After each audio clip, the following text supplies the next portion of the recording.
Welcome, I'm Michael of TU Wien, Vienna University of Technology, and today I'm presenting you Unpacking the Audio Game Experience, Lessons Learned from Game Veterans. And my co-author, Florian Güldenpfennig, is currently in Sweden collecting some mushrooms, but he also wanted me to greet you.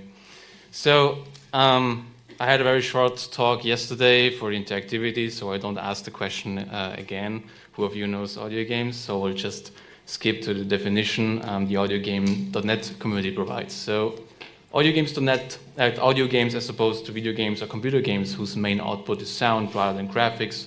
And using sound, games can have dimensions of atmosphere and possibilities for gameplay that don't exist with visuals alone, as well as providing games far more accessible to people with all levels of sight. So this is the definition of the audiogames.net community, which is the audio games community available. And you have to imagine that on the one side, this community mainly consists of people with visual impairments, but on the other side, this community is very passionate about audio game and audio game design, but they're also very desperate. And I will elaborate on that later on. And the thing is, no one asked them before. So no one was going to them before saying, well, why do you care so much about audio games? And what do you think is important about audio games? And what do you think are good and bad audio games? And how do you actually design and develop audio games?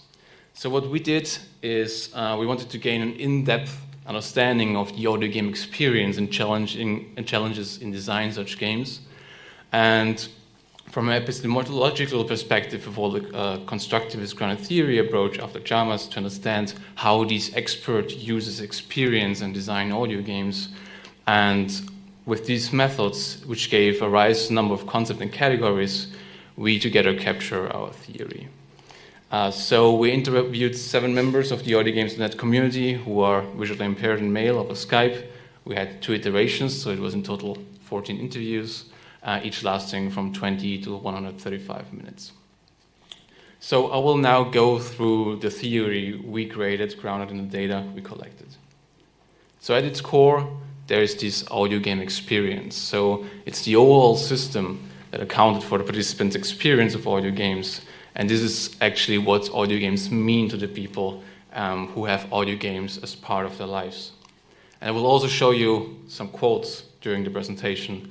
So one of the quotes is, well, market technology is not being used for creating audio games, so we're basically stuck on the 80s and 90s. Or the problem is that audio gamers are easily satisfied with existing audio games because they have no choice.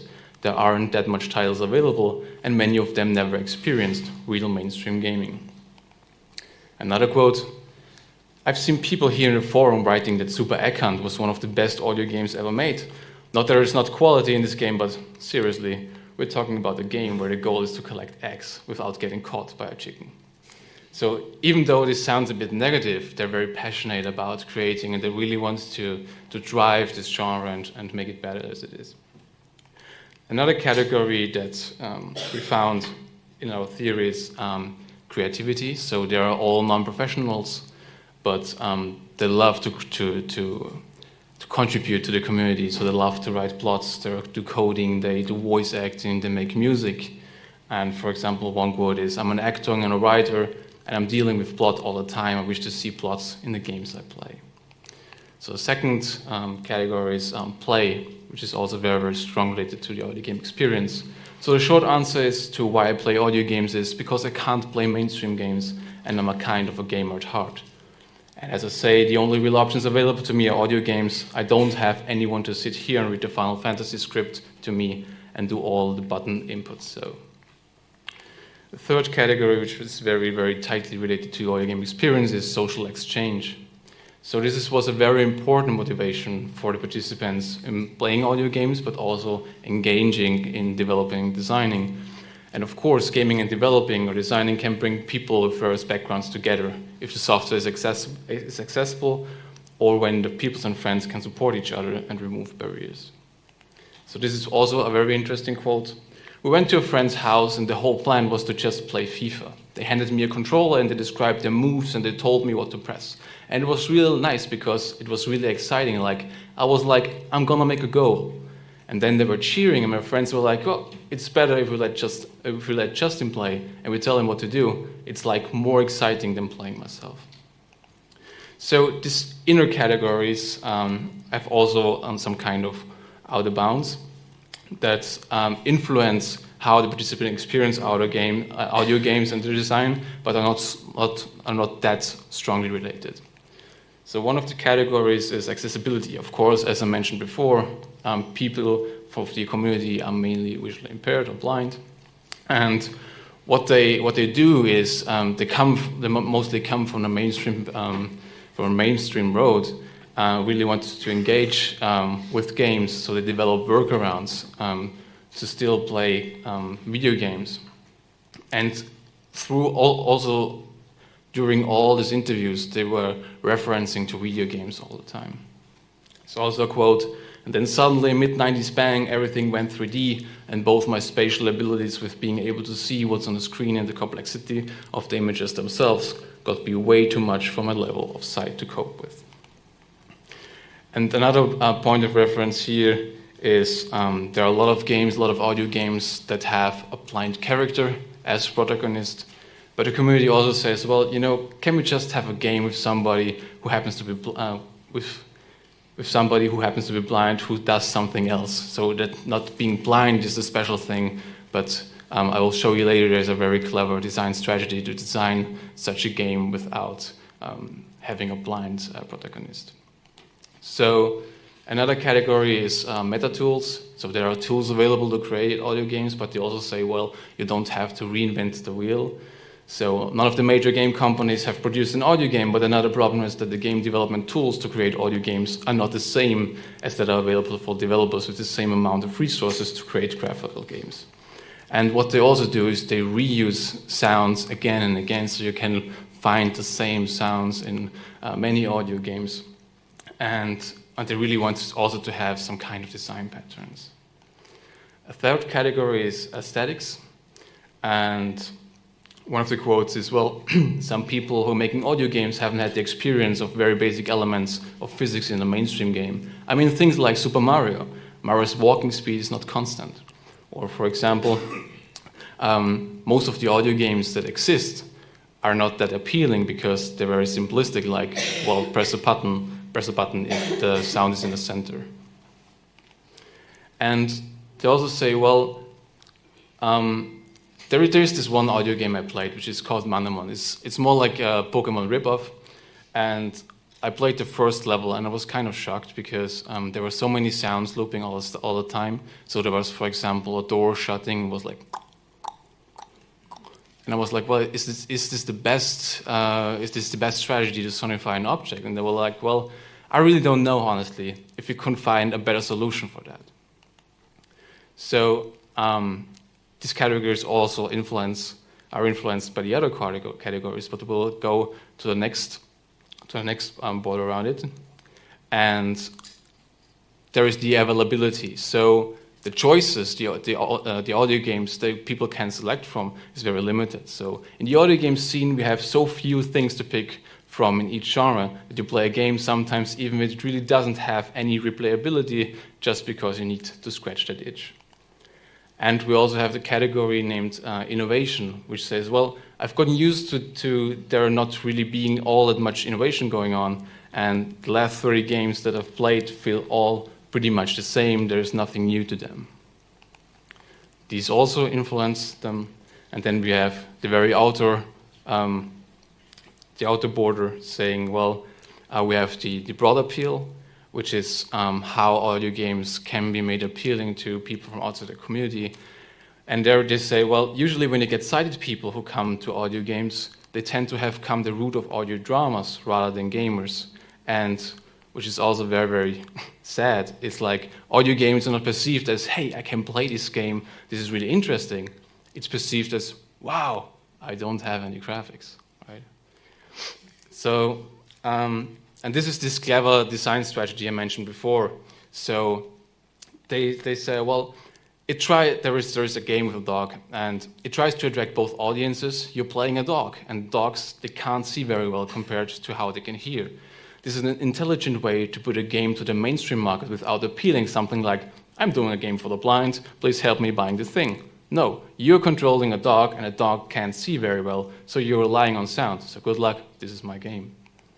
The last category we found is the mainstream industry. So on the one side, people are always referencing to video games, but on the other side, people are hoping that the tools that the mainstream industry makes available does also help audio game design.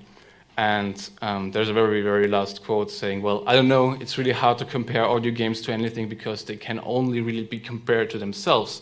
And even comparing them to early mainstream games is hard because it's kind of a different ballpark. So since I'm running out of time, there are just some points of discussion, which you can also find in the paper.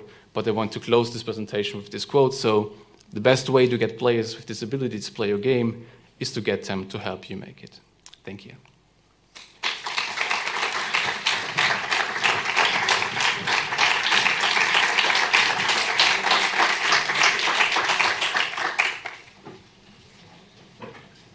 So there's time for a few questions.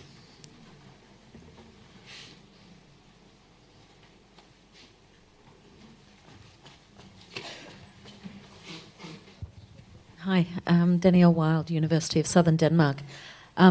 This is fantastically interesting work. I just have a very simple question. What percentage of the audio gaming community have been involved in developing games or co-developing games?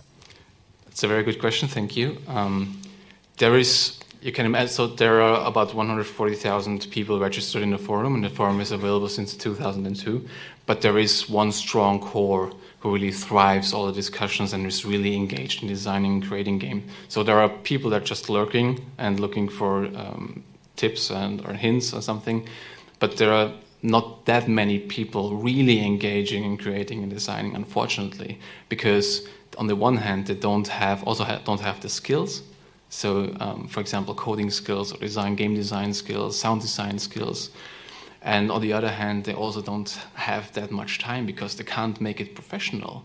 There are so many things to consider. For example, what I really want to say is, so there are some developers and designers making audio games and then throw it on the audio game market. But then they face issues like piracy in audio games. Piracy, so they're cracking the audio games so that developers can't get any money out of it, which is also badly influencing the community because then they can't do any more audio games. But a very nice strategy this community has evolved is they say, well, if you can't afford an audio game or if you want to crack an audio game, please say so and we buy it for you, which is very interesting. I just wanted to mention that and hope to have answered your question. Thank you, yes. Just a quick comment. I don't know if they connect with the sonic ecology community, but it might be a very, very interesting connection. Sonic ecology is not about games, but it's about sounds. Okay, thank you.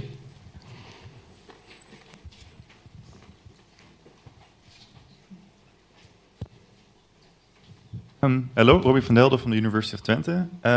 Thank you for your talk, really, really interesting. What I was wondering, were there also remarks about equality? So yesterday we were talking about stigmas.